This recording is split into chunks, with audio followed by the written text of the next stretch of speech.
Hello, everybody, and welcome back to another episode of the Easy Peasy Books podcast. And today I have a very special guest who I have known in the comments, in the DMs for a while on LinkedIn. But today I actually get to meet her in person, which is so fun because she is on the other side of the world and she has an amazing story to tell. We have an amazing episode for you today. Really, really different topic. But before we get stuck in with our topic, I would like Linda to go ahead and introduce herself and tell people who she is and what she does, and then we'll start talking. Great. Thank you, Gillian. Thank you for the lovely introduction. And I'm also very pleased to finally meet you kind of in person. As Gillian said, I'm based the other side of the pond. I'm in the Czech Republic in Prague, and I'm originally from Yorkshire in the UK in England. And I'm an academic editor first and foremost, but I do all kinds of copy editing. So sometimes articles, particularly in the social sciences, sometimes theses, and I've done quite a lot of book editing, mostly non-fiction, including some business books and also some fiction. And sometimes original English books written in English and sometimes translations. Wonderful. Wonderful. I love it. I love it. And it's great. It's great. And you have lived in, you're kind of competing with me for being a traveling person because I travel all over the world. I've lived in many, many places, but I love that you went from Yorkshire. By the way, I have family in Yorkshire. So I love that Yorkshire countryside with the lovely. sheep and the walls. And it's just so beautiful. And then you went to Scotland. And then you went, where did I put my notes? You went to Prague, and you're actually a dual citizen, correct? You have Czech and UK citizenship? Yes. And I believe you have 4 citizenships or something like that. I do. I have 4. I'm beating you on that one. Wow. Yeah, you have. You've bet me there. Yeah, I've been in Prague for 21 years now, and I got my citizenship just over 4 years ago. So I'm really pleased to have that, and particularly because it's EU citizenship since Brexit. So I'm back in the EU. It was a lot of work with language tests and so on, but it was and a lot of paperwork, but it was definitely worth it. I love that. So tell us how many languages do you speak? What besides English? What are the languages that you speak? Yeah, it depends how well you consider speaking the language, but I speak German fluently. I've also lived in Germany for 10 years, and that's my main working language. I also translate from German into English. And then Czech, kind of okay, B2 level, whatever. And I edit books translated from Czech. And I've actually edited more books translated from Czech than German, and one of my colleagues says it's probably because there's not that many English native speakers who are professional editors and understand Czech, and there are a lot with German, so that's probably the reason. And then I studied French and Russian earlier, so they're both kind of passive now, but I understand better than I speak. And I've been dabbling in a few other languages like Dutch and Finnish because I'm a member of the Nordic Editors and Translators Association, and I was also a member of an association in the Netherlands, so I just tried to learn a little bit. And Dutch is quite easy if you know German and English, but Finnish is very, very different to any other language I've ever come across. It's got some parallels with, it's quite close to Estonian, which I don't know, and it's in the same family as Hungarian, but it's difficult, but I like difficult languages. Czech's also difficult. And the Finns have a lot of consonants, so we could do with some of those, and they could have our vowels.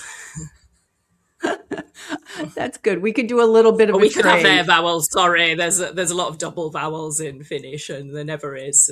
No doubles hardly in Czech. I love that. I love that. So can you take us back and tell us how did you get, like, did your family, like, are you just Yorkshire? You just learned English and then decided you wanted to learn all these languages? Like, how did you go from Yorkshire to where you are today? Yeah, good question. Well, first of all, I just moved up to Scotland to study, originally in Stirling, and I studied French and German. And at school, we had a choice between German and Spanish as a second language. And my mum's mother was actually German, but she came to the UK, to England after the war, and she actually pretended to be Dutch because of the situation at the time. So my mum didn't actually speak German. She learned a little bit later, but she encouraged me to go towards German. My own reason for learning German rather than Spanish was that French and Spanish are similar, and I'll confuse them. And then after studying, I went to Leipzig, which was still East Germany. I just wanted to go somewhere different. And I didn't particularly choose Leipzig, but I thought everyone will probably go for Berlin. So I'll just see where I land. And I landed there for a few years. And then after that, I spent some time in France too, a couple of years in Nice teaching English, and then to Russia.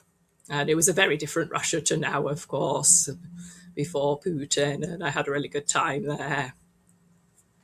And Prague actually came to Prague directly from Berlin. So it's only a few hours up the road on the train or up the rail tracks. And I've been back to Berlin quite a lot since I moved. And how long have you been in Prague now? 21 years. Yeah. I didn't really expect that, but it happened. And I really love the Central European location too. It's very easy to travel from here as well. And you can have a nice lifestyle. It's on my bucket list to travel to Prague. So it's like, I'm going to come see you one day. So I'm setting the intentions. Yeah. I read that Dan Brown book and I'm hooked. So I had to come to Prague. Yeah, The Secret of Secrets. Yeah, you mentioned that. So we can definitely have a beer or a coffee or something. I love that.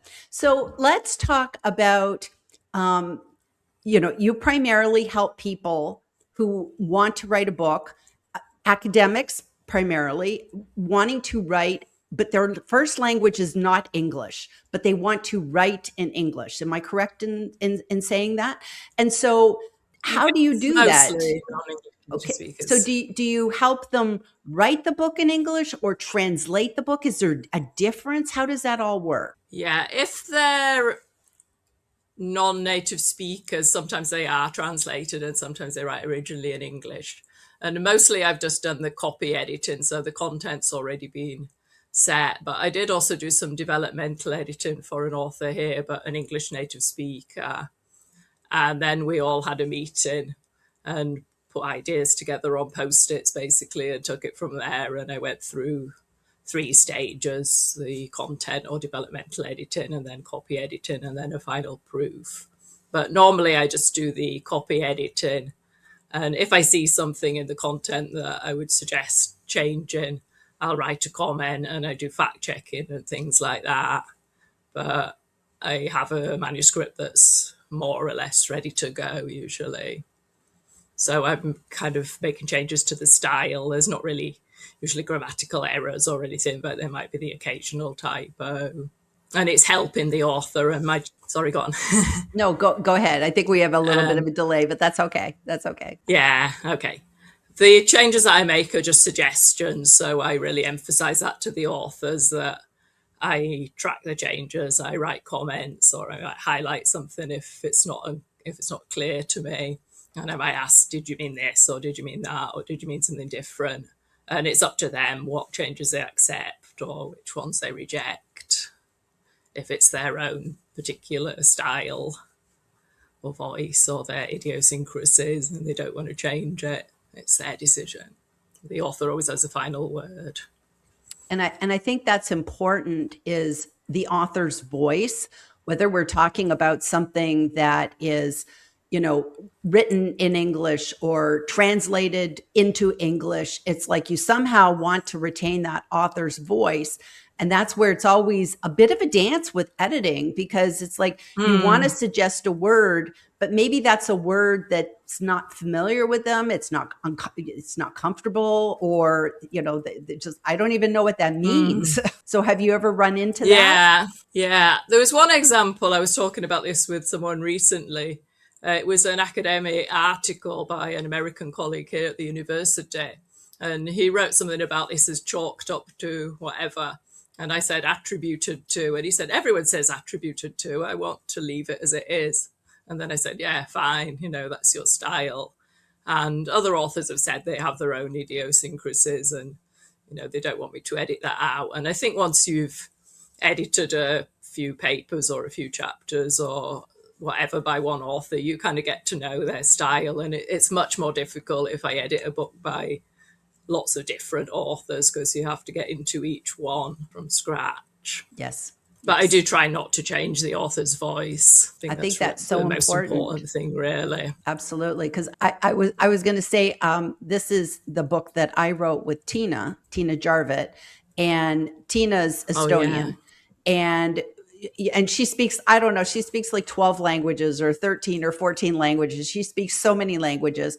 And I remember when we were co-writing the book together, we said, well, how do we deal with having such diverse author voices? And, I speak one way, Tiina speaks another way. She's a non-native English speaker.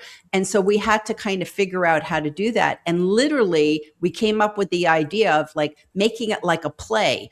Jillian says, Tiina says, and if you read that, like it's me versus Tiina all the way through it. And that was the only way we could come up with it, because to try and make it something in the middle, it wouldn't have been either one of us. It was really challenging. Yeah, I'd like to read that book. I watched the podcast of you two, and that's on my list now, a book to read. And especially because I'm also very interested in public speaking, and I run some courses on that. So it would give me some more material, some more tips. Absolutely. Sounds absolutely. great. Absolutely. So if you had somebody that was trying to write, and they said, okay, I'm trying to write this book, and I'm a little nervous because I don't feel comfortable because I'm not a native English speaker.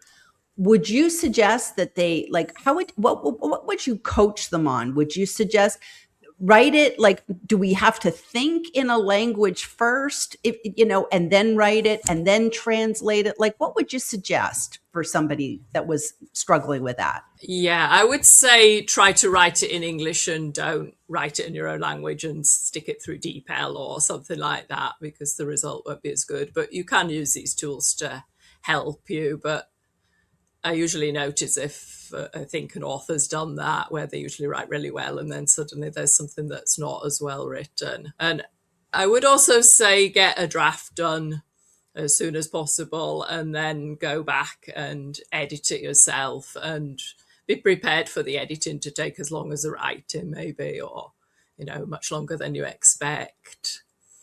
And then I just read a colleague's books. She just wrote 2 books about self-editing, one for non-fiction and one for fiction. And I've got it on my Kindle here, Self-Editing Essentials for Non-Fiction. Oh, it doesn't show. But anyway, by Katie Chambers. And it's coming out in paperback soon. And what she encourages authors to do, and I think this is really good advice, is to go through several passes and not try to focus on everything all at once, because this is when authors get overwhelmed and they might just stop and say, I've had enough of this, I'm not going to be able to publish it. So, for example, go through once thinking about the content, and then again about maybe language choice or something, maybe 2 or 3 things on each pass. And then when you get towards the end, you can fix the sort of technical errors like double spaces or punctuation or things like that. And eventually you do have to pass it on to a professional editor. But the more you do yourself, the less work the editor will have, and that will save you money. I agree. And editing. Yes. And it's always good, because it's like when you're, the better you can prepare your manuscript from the editor, you can, take it up. An editor can only take it up several notches.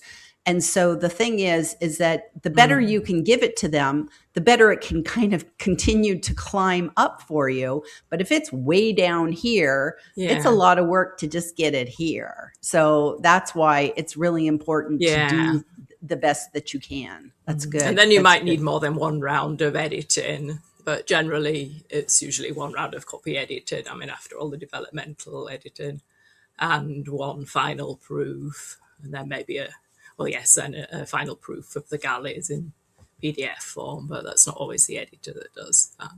That's true. Yeah. So have you found there's, when you're working with clients, Have you found a difference in, putting on your editing hat when you're working with academic versus business editors, business writers, not editors, authors? So is there any differences when you have to do your editing for academic versus business? Yes, sometimes the academic papers are difficult to follow, and sometimes I know the subject pretty well and sometimes not so well, so I have to do a lot of research. And with business books, of course, I still Google things and check things, but it's generally easier to follow for the sort of lay reader, if you like. Yeah. No, that makes sense. And That one makes business sense. book that I edited actually was by an English native speaker, by an Irish friend and colleague of mine. And it's this 6 traits of self-leadership. Again, it doesn't show too well, sorry. And It's okay. there are different things to look out for when it's written by an English native speaker. There are some things like, for example, spelling of your and your that non-native speakers always get right because they've had it drilled into them, but English native speakers, especially if they're writing quickly, can get that wrong. So you tend to look out for different things. And I learn a lot by all of my editing. I mean, whatever the subject, it's really a lifelong learning process. I agree. You're always learning. Now, in the United States, a lot of times when we're doing editing, we go with the Chicago Manual of Style. It's kind of like our Bible when it comes to editing. What do you use being over in Europe? Generally, also the Chicago Manual of Style, because a lot of the, especially articles for journals, they go into US journals and that's what they want. Or the APA style guide as well, quite often. And then sometimes MLA as a one for British English, especially when I used to edit books regularly for the university here. Like, No, that makes sense. American and English literature. And then for spelling. Also a lot. Oh yeah, sorry. I was also going to say a lot of the journals have their own specific style guides for, the journal of whatever subject, sociology, for example. So I have to learn a new style guide sometimes for every job, but they're all very similar. Could you explain? There's a lot of people that might be saying, "What's a style guide?" Because we can create our own style guides as authors, and especially if we're working with an editor, and if we're doing a business book, academic book, it doesn't matter. But then there's actual publications that use a style guide. So could you just educate us for a second and tell us what is a style guide? Yeah. For example, something like the Chicago Manual of Style, there's a new version that comes out regularly every year or so. And it has particular rules, like, for example, write out numbers, write numbers 1 to 99 as figures, as in words, and then 100 onwards as numerals, and all these kind of rules. So if you're editing and using a style guide, you have to check these things as you go along if you're not sure. And the spelling as well. And I usually use Merriam-Webster for US English and either Cambridge or Oxford dictionaries for British English. There's also the Economist style guide, which is an old one and traditional. So it's like you don't decide whether to hyphenate something. You check what's in one of these dictionaries or in the style guide, or whether to capitalize something, all these kind of technical issues. Which makes so much sense. And it helps you make that decision because if anything, you're looking for consistency all the way through. Yeah. So like even with spelling, like it's funny being Canadian, because I was born in Canada, we embrace British spelling when we're in Canada.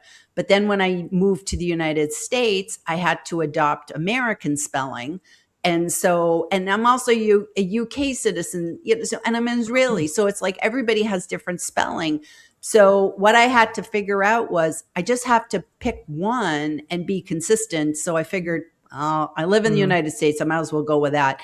And I had to stop putting U's in everything, color. Like you don't have a U in color and all those kind of things. But these are the kind of things this is why it's important to have an editor and to have those styles worked out in advance because, like we know people, Michelle J. Raymond and Michelle B. Griffin, who wrote a book together. And one of them was Australian and one of them was American. And they had to figure out, well, what spelling are we going to do? Are we going to mix Mm. and match all the way through? So these are, so even having a style guide just for this book, this is what we're going to do. And we're going to use these acronyms and not those, and this spelling and this. Yeah. It's good to know all that in advance. And people don't realize how much all goes Mm. into editing, because it's more than just looking for a typo. It's looking for consistency all the way through. Yeah, and then there's also the serial comma or the Oxford comma, and also Oxford English, which uses the Z spelling rather than the S spelling. And sometimes people think that's just US English, but it's also used in some British English too, if you decide to go for Oxford style. Yes, yes. And this is also difficult for me when I'm switching, if I'm editing something that's US English and something that's British English on the same day or whatever, and I have to switch over and remember whether to add serial commas or take them out. I would imagine, yes, I would imagine that you're constantly, okay, this manuscript, okay, first of all, I'm looking at it and knowing that my author is like German, or this author is from the Czech, and just okay, I have to have everything straight, and where am I writing, where is this going? What's the target? What are the rules I'm going to maintain? So my hat's off to you, because that's a lot of juggling. Yeah, and I do find editing very intensive, like in terms of concentration. Like when I was translating or when I do translation, I can translate for a few hours straight through. But with editing, I usually set a Pomodoro timer for 25 minutes and stop roughly after that amount of time and just have a little break, because otherwise you just start reading and not really concentrating as much or not taking everything in. You really do need to have regular breaks. No, that absolutely makes sense. So, if we were kind of getting back to any non-native English speakers that are sitting here listening to us on the podcast, watching us on the video, doesn't matter, and they said, okay, I'm a little nervous that my English, that I'll be judged, that somebody like, it's nervous enough writing a book in your own language. It's probably even harder in writing your book in English, if that's not your native language, because there's always the fear that we'll be judged, that people, will criticize, and this sort of thing. And yet, on the other hand, you want to encourage people that if you have a message to share, you should write that book. Like, it's like, we need your book. We Yeah. need the books out in the world. We love the books. Yeah. So what advice would you give to somebody who's struggling with that dilemma? I would say just write it, and it's your message that's important and your content, and you can get someone to help you with the English. And this also happened with an author of a Czech book that was translated into English, a Czech Roma journalist, a sort of memoir about growing up in Prague. And he had it in a drawer for 20 years until a friend encouraged him to finally get it out the drawer and publish it. And he did, and it won an award. And he's glad he did it, I think. So I think that'd be the same with other authors. I can't imagine how difficult it is writing in a foreign language. If I had to write a book in German or Czech, it is another level of difficulty. What would be your what would you think about encouraging them to maybe just like pick up their phone and talk their book, like try and talk their book in English as much as possible, but just kind of, and if they felt nervous about typing, if they could talk it through, and even if sometimes they say, I don't know the word for such and such, just keep going, because that you can fix, right? We can fix that. That's a good strategy. And also, if it's a long work and it can be divided up into chapters, there's quite often sometimes even writing, translating and editing all going on in parallel. So you send a chapter at a time to your editor, and then you can have a look at the kind of things they change and tell them if you want to accept these changes or which ones you want to react, and then work on the next chapter and send that. So then both sides are learning and making progress. And I think that can work well. But not with, for example, fiction so much. If it's a detective story or something, that might not work. But non-fiction or business books or something like that, it works really well. I agree 100%. So I just want to ask you, so what's next for you? You have traveled, you have lived in so many places. You've been in Prague for now, 2 decades. So where do you kind of see yourself going? What's next for you? Well, I think I'm planning to stay in Prague, but whenever I go on holiday to Croatia, I really like it there and think I'd like to live here. And I'm carrying on with the editing articles and hopefully more books. And also I'm hoping to expand on this developmental editing and what I mentioned about public speaking courses. I'm teaching an intensive course in Germany again in May. And I'm also offering that as coaching to individuals and also online. So, and I enjoy that. I like talking to people and listening to them. Oh, that's awesome. That's awesome. Well, I'm excited for your public speaking course. So is that something you were wanting to do in person, or is that a virtual thing? And who is that for? Who's sort of that target market for you? Yeah, good. Yeah. I prefer to do something like that in person, but if someone's based the other side of the pond, for example, that's more difficult. But first of all, I ran that for students at Charles University in Prague, and then on these intensive courses, mostly in Germany in a place called Nordhausen, and for students. But last year I also ran a course for staff, mostly professors. And it's something that with a couple of colleagues, we're going to offer that to our academic clients, to the researchers, particularly PhD candidates, but also any level really. They could also be professors to present at conferences, for example. And it's so giving important. Them feedback. Yes, it's the feedback, because you can practice for a presentation, but if you're doing it in the confines of your own home and then you have to get out on a stage, there's a big difference. There's a big difference doing that. Yeah.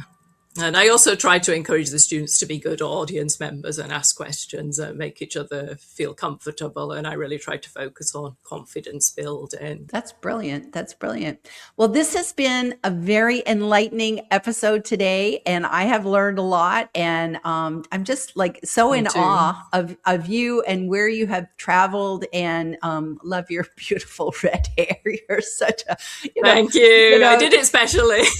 It's just awesome. And it's just so fun to see all the places that you've been and that you'll continue to go, and just keep shining your light out there. So that's just wonderful. So thank you so much for being here today. I really appreciate it. Thank you. I've really enjoyed it. You made me feel comfortable, and it's so nice to meet you finally. So I was honored to be invited today. Awesome. Okay, so we will say goodbye to everybody today, and hope you will join us back the next time for the Easy Peasy Books podcast. Okay, bye everybody.